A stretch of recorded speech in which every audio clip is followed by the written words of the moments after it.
નગર પ્રાથમિક શિક્ષણ સમિતિના શાળા મહોત્સવ 2023 અને 24 અને તેનો જ જે અંતિમ સમય એટલે કે સમાપન મહોત્સવ કહી શકાય તેનું આયોજન કરવામાં આવ્યું છે।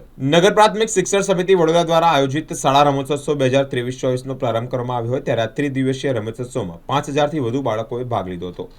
વડોદરા શહેર માંજલપુર સ્પોર્ટ્સ કોમ્પ્લેક્સ ખાતે જ રમત ઉત્સવ અને આયોજન કરવામાં આવ્યું હતું ત્યારે જેમાં ગુડાફેક, ચક્રફેક, લાંબી કૂદ, ઊંચી કૂદ, બાહ્ય રમતો સાથે કેરમ જેવી રમતોમાં પણ બાળકોએ ભાગ લીધો હતો। વિવિધ રમતોમાં વિજેતા થનાર બાળકોને પ્રમાણપત્ર અને ટ્રોફી આપી સન્માનિત કરવામાં આવ્યા હતા। ત્યારે આગામી દિવસોમાં આ બાળકોને ગુજરાત સરકાર દ્વારા જ જે થતી રમતો છે તેમાં ભાગ લે તેવું પણ આયોજન કરવામાં આવ્યું હતું।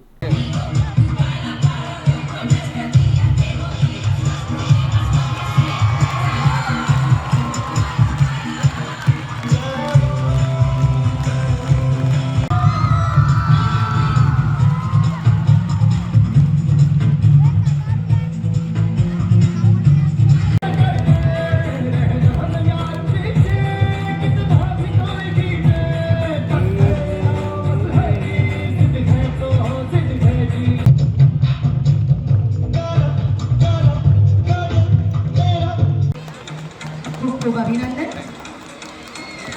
ધન્યવાદ sir, chairman Shri thank you. શિક્ષણ